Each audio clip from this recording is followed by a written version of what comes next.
Salam à tous, la famille, c'est Valgriso. Aujourd'hui, on se retrouve pour une nouvelle vidéo, un nouveau débrief. Victoire du Real 4 buts à 1 face à Vigo avec un début de Benzema, Modric, Vinicius, Valverde. Un match très intéressant, un match qu'on s'est rendu facile dès la 12e minute de jeu parce qu'au début, ça a été quand même compliqué. On était chahuté en attaque.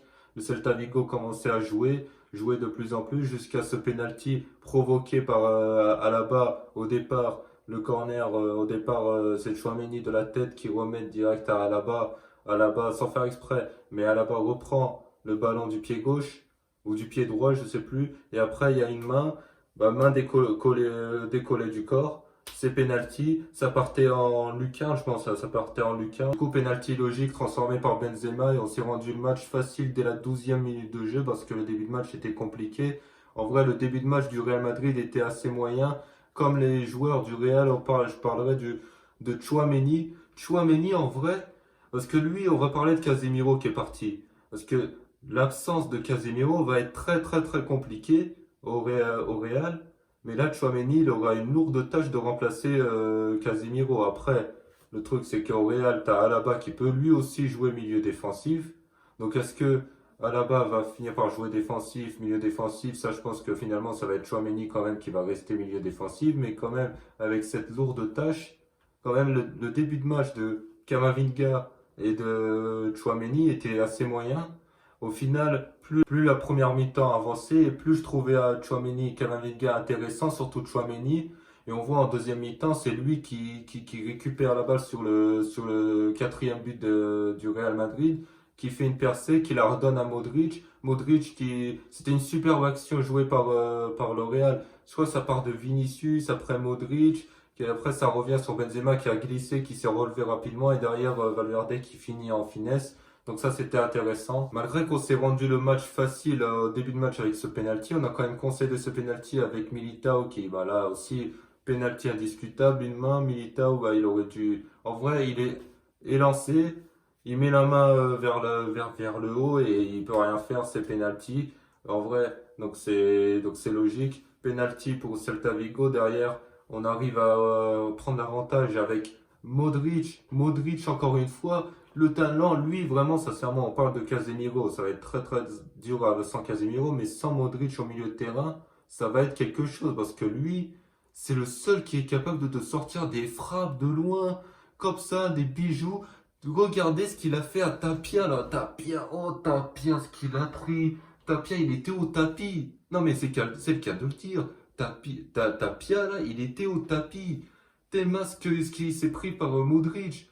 Bim, frappe enroulée, but. C'était exceptionnel. Et en deuxième mi-temps, ce qu'a fait Vinicius aussi au gardien, le petit enchaînement. Alors, il y a une petite polémique juste derrière parce qu'il y a Militao qui a touché le ballon de la main, mais c'est absolument pas volontaire. Donc, à mon sens, voilà, ça va encore peut-être parler, ouais, allez, ça y est, c'est bon, le Real avantagé, ça on en a l'habitude. Mais à mon sens, le Militao, même Da Fonseca, il l'a dit. Militao ne fait pas exprès, tu peux pas donner pénalty là-dessus. Militao, il n'y a aucune volonté de mettre la main, tout ça. Donc là-dessus, il n'y a pas de souci.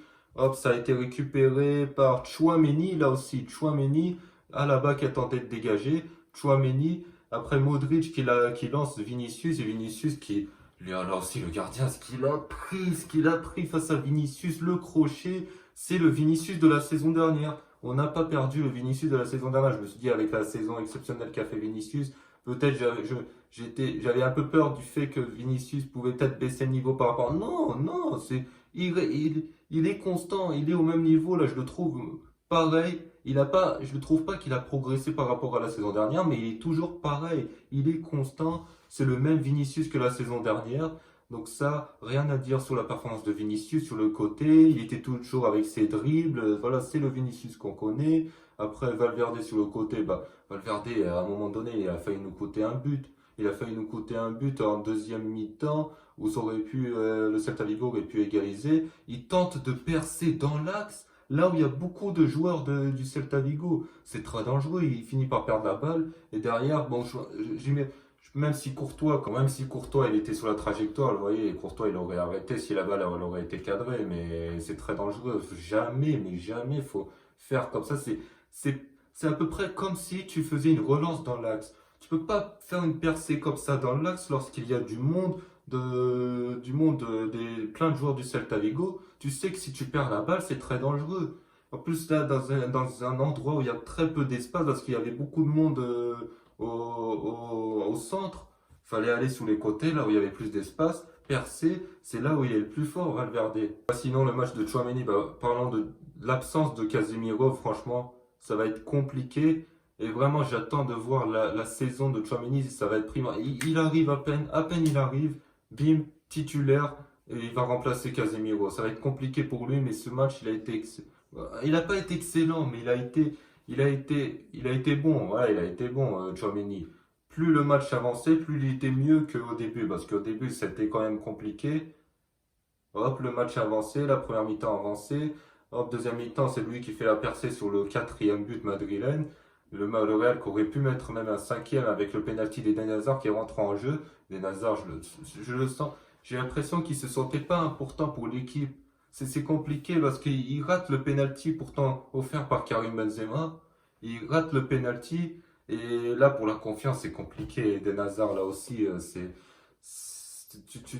en 2019 comme l'a dit Benjamin Da Silva. 2019, il arrive, c'est un galactique. Il est là, il était là pour remplacer CR7, même si tu remplaces pas CR7. Le remplaçant qu'on voyait de CR7, voilà, c'était Eden Hazard. Et avec, quand on voit ce qu'il est devenu, c'est compliqué. Donc voilà, j'ai pas grand chose à dire sur ce match, si ce n'est qu'on a fait un bon match. La charnière centrale à Alaba, Militao, ça tenait la route, c'était parfait, il n'y a rien à dire. L'entrée en jeu de Rudiger, c'est lui qui a permis d'avoir le penalty. C'est lui, hein, sur une action il a combiné avec Karim Benzema. Percé, lui c'est un tueur. Percé, il arrive, hop, crochet, talonnade de Benzema. Oh, Benzema qui obtient le penalty juste derrière. Rudiger, il m'a quand même surpris sur cette percée. Quand même, tu ne voyais pas que Rudiger arrive, hop, bim, défense. Il part de la défense, c'est lui qui arrive, combine avec Karim Benzema, donc c'était excellent. Après Ferland Mendy sur le côté gauche, il a fait son match.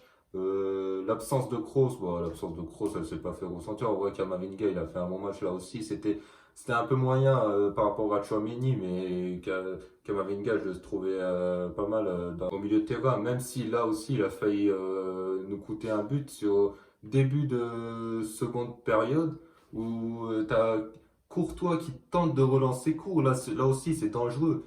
Au lieu de dégager loin devant, il décide de la remettre un peu dans l'axe pour Kamavinga. Et Kamavinga qui glisse et qui, bon, au final, on s'est rattrapé, je sais plus, c'est lui qui s'est rattrapé, je crois, ou derrière un joueur, je crois, Valverde ou Tchouaméni est venu l'aider. Mais là aussi, ça aurait pu nous coûter un but. Donc, tu as Valverde et Kamavinga qui auraient pu nous coûter un but, juste une fois chacun. Donc, en vrai, sinon, leurs matchs ont été plutôt pas mal. Valverde qui marque. Ça m'a fait penser cette occasion, ça m'a fait penser à l'occasion qu'il y a eu contre le Barça il y a un an et demi où il fait le poteau, il aurait pu mettre 3-0 juste avant la mi-temps contre le Barça. Finalement là, il arrive à te la mettre au fond, petit filet. Donc c'était nickel.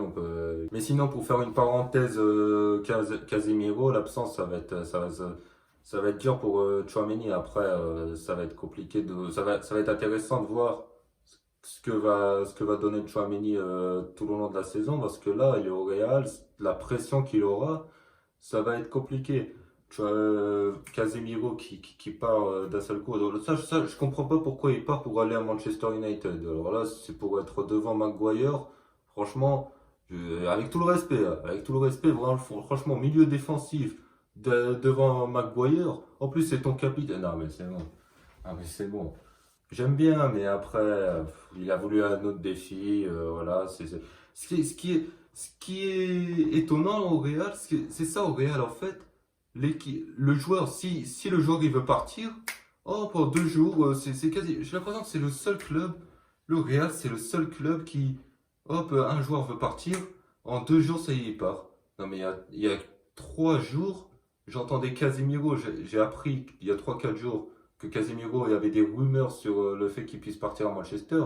Je me dis, mais non, mais ça finit dans même pas 2 semaines le mercato. Il va rester. Je me suis dit, non, juste des petits rumeurs qui vont vite partir. Et le mec, en à peine 2 jours, ça y est, hop, il prend ses valises, il s'en va. En fait, le Real, c'est ça. C'est un joueur, il veut partir, ils ouvrent la porte. Ils ont fait la même chose pour Sergio Ramos. CR7, euh, ils ont laissé partir Varane, mais le Real, sincèrement, le Real, s'il laisse partir Casemiro, ça va être compliqué pour la saison sans Casemiro, mais en vrai, c'est pas pour rien. Alors, souvent, quand Florentino Pérez accepte de faire partir un joueur, c'est pas pour rien. Il a fait partir Sergio Ramos, il a été blessé une saison. CR7, il l'a laissé partir.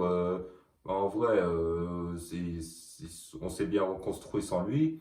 Varane, regardez ce qu'il est devenu, Raphaël Varane. Ils ont laissé partir Varane. Regardez ce qu'il est devenu. Donc en vrai, quand le Real laisse partir un joueur, c'est pas pour rien. Après, je dis pas que Casemiro, dans un an, ce sera Jean-Claude Darcheville. Mais après, bon, après quand tu es devant Maguire, ça va être très compliqué. Mais bon. En tout cas, la famille, c'est la fin de ce débrief.